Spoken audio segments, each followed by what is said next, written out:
Segment पर जरा focus कर लेते हैं और एक और दिग्गज मैनेजमेंट को हम जोड़ते हैं। प्रॉपर्टी स्टॉक्स में देखने की लगातार एक्शन है और कल के सत्र में ज़बरदस्त तेज़ी, 15 साल की ऊंचाई पर पहुंच गया रियल एस्टेट इंडेक्स। तमाम शेयर चल रहे थे। दिग्गज DLF में हमने तेज़ी देखी थी, गोदरेज प्रॉपर्टी चल रहा था, लेकिन छोटे मझोले जो स्टॉक्स हैं वहाँ पर हरकत कहीं ज़्यादा थी। एक कंपनी की जिसकी हम बात करने वाले हैं उसका नाम है कीस्टोन रियल्टर्स।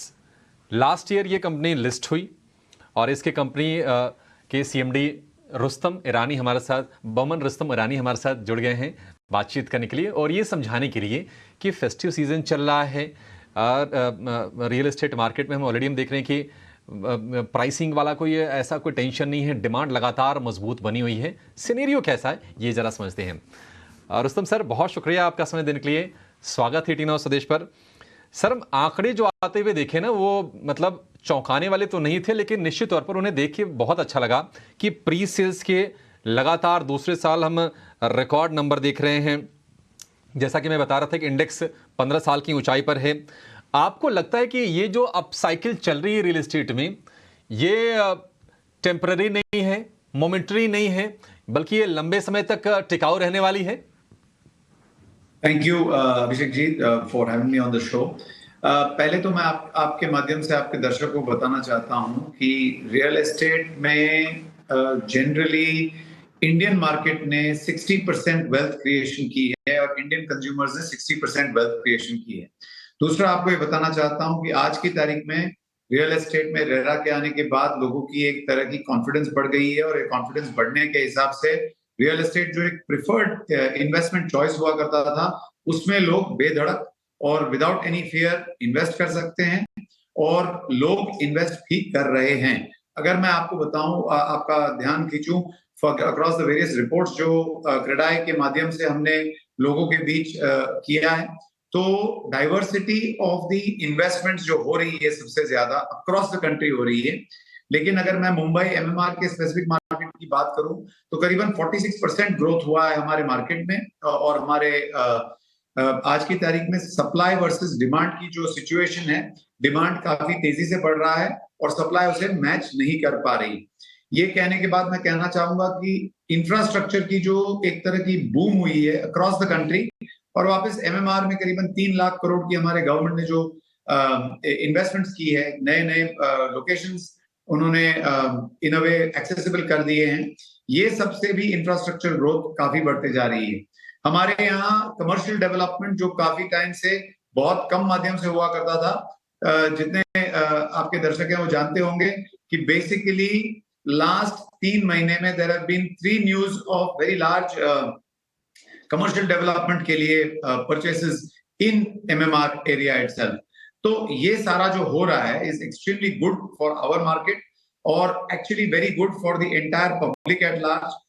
प्राइसेस की काफी अप्रिसिएशन हुई but that was more cost based. इसके आगे मुझे लगता है वेलोसिटी इज द करेंसी जो सारे अच्छे डेवलपर्स चाहेंगे और इससे जो डेवलपमेंट होगी वो भी काफी जोरदार होगी और अब हमारे और आपके दर्शक जो हैं इसका फायदा ले सकते हैं और आगे चलते हुए रियल एस्टेट में काफी इन्वेस्टमेंट्स करते रह सकते हैं।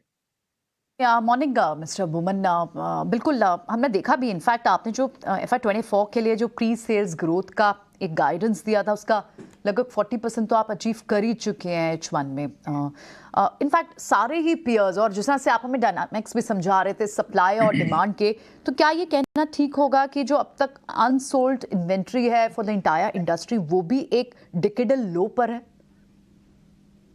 अलग मार्केट्स में ये अलग बातें हैं but decadal low definitely MMR में है ही और इसकी एक वजह जो ये है कि हमारे 46% एक ग्रोथ हुई है हाउसिंग सेल्स की only in the MMR area और आप पुणे देखेंगे तो शायद उससे ज्यादा काफी हुई है, 63% के आसपास की ग्रोथ हुई है।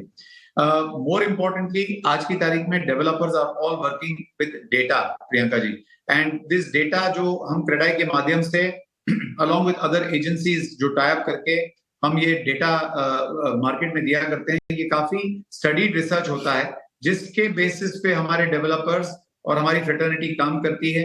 तो इससे right supply in the right market लेके आने से कस्टमर्स की जो नीड है वो पूरी हो जाती है and because of the right supply being met, sales जो होते हैं वो काफी जोर शोर से हो रहे हैं, और इसका फायदा आप देखेंगे तो सभी लोगों को है, whether it is the government जिसके इंफ्रास्ट्रक्चर स्पेंड के लिए भी पैसे चाहिए, लेकिन इंफ्रास्ट्रक्चर स्पेंड करके रियल एस्टेट के थ्रू, रियल एस्टेट की बिक्री के थ्रू जो उनको टैक्सेस मिलते हैं, हमारे फ्रेटर्निटी के जितने डेवलपर्स हैं उनको भी एक तरह का स्टेडी बिजनेस लाइन या जिसको कहते हैं कैश फ्लो लेड ग्रोथ पसंद आता है, और हमारे आपके जितने दर्शक हैं, हमारे जितने बायर्स हैं, वो सबको प्रॉपर्टी में इन्वेस्ट करके एक सॉलिड स्ट्रॉन्ग इन्वेस्टमेंट की, रियल इन्वेस्टमेंट की एडवांटेज मिलती है। और रेरा के आने के बाद और हमारे अच्छे डेवलपर्स के साथ इन्वेस्ट करने के बाद आप देखेंगे तो delinquency rate in the real estate after 2017 has actually come down to less than 1%। तो ये सारी चीजें जो हैं they point out towards a growth in our industry, at the same point of time growth in the wealth creation for the people as well. ठीक है। और रुस्तम जी, एक आपकी कंपनी स्पेसिफिक जरा हम अगर बात करें तो अगर हम Q2 की बात करें, अगर दूसरी तिमाही की, तो बुकिंग में 39% की हम गिरावट देख रहे हैं। Q1 बहुत शानदार रहा था, तो इसके पीछे सर वजह क्या है? क्या लॉन्चेस की कमी है, या फिर जो बायर हैं अपने थोड़े से हाउस परचेज को, होम परचेज को नेक्स्ट क्वार्टर के लिए, यानी कि जो क्वार्टर चल रहा है इसके लिए टाल के रखे हुए थे? और दूसरी चीज़, चूंकि बहुत सारी कंपनी हैं जो रीडेवलपमेंट वाले स्पेस में MMR रीजन में एंटर कर चुकी हैं, वहां पर आपको अगले 5 साल के लिए, 10 साल के लिए किस तरह के मौके दिख रहे हैं? थैंक यू अभिषेक जी, आपने ये सवाल पूछा।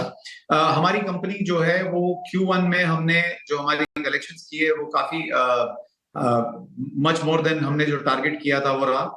हमारी जो एक्विजिशन रही है वो भी करीबन हमने पूरे ईयर की जो गाइडलाइन दी थी वो 6 महीने में कर दी है, और हमने ये एक्विजिशन जो की है अक्रॉस द डाइवर्स सेगमेंट, हमने जैसे पहले ईयर के स्टार्ट में बताया था मिड मास यानी 1 to 3 करोड़, और एस्पिरेशन जो 3 से 7 करोड़ के घर है वो ये largest part of the sales volume रहेंगे आगे चल के। और इसमें हमारी काफी जोरदार एक्विजिशन हुई है, करीबन 3,500 करोड़ से ज्यादा GDV के प्रोजेक्ट्स हमने एक्वायर किए हैं। अब रही बात आपने ये क्वार्टर के कलेक्शंस या प्री सेल्स की बात की, तो यस, हमारी एक प्रोजेक्ट जो लॉन्च होने वाली थी वो चलो एक तरह से अच्छा ही हुआ है, is in the next quarter, और अदर दिस क्वार्टर जो आ रहा है वहां पे लॉन्च होगी, और given the festive season that we are seeing, हमारे सेल्स काफी जोरदार रहेंगे, will more than cover up. और हमारी जो H1 की गाइडेंस रही है वो तो it has been in line. हमारी जो Q3 की गाइडेंस रहेगी दैट विल एक्सीड, और at the end of the year definitely will either cross या at least achieve by a higher margin our entire guidance for the year. तो आप देखेंगे we are very strong on cash flows, we are very strong on collections and pre sales. ये quarter में इसलिए slow हो गई because I like I mention to you, one of the projects जो हम लॉन्च करने वाले थे उसको अप्रूवल की वजह से थोड़ी डिले हुई है, but very shortly we are announcing that. Okay, just to conclude, Q2 थोड़ा लैकलस्टर दिखा है, लेकिन पूरे साल के लिए जो आप जो प्री सेल्स की गाइडेंस दे रहे हैं उसको आप एक्सीडिंगली वेल करेंगे, और Q3 और Q4 में एक अच्छा जंप देखने को मिल सकता है। बहुत बहुत शुक्रिया mister Irani. You wanted to add something very quickly? Q2 में हम सिक्सर नहीं मार सके, बस उतनी बात थी, बट Q3 में आप डेफिनेटली एक्सपेक्ट कर सकते हैं हमारे से ये sixer. Got it, thank you so much. आज आपने समय दिया, ये सारी क्लैरिटी हमारे व्यूवर्स को दी, बहुत बहुत शुक्रिया। विश यू लक, आपसे जल्दी फिर मुलाकात होती है।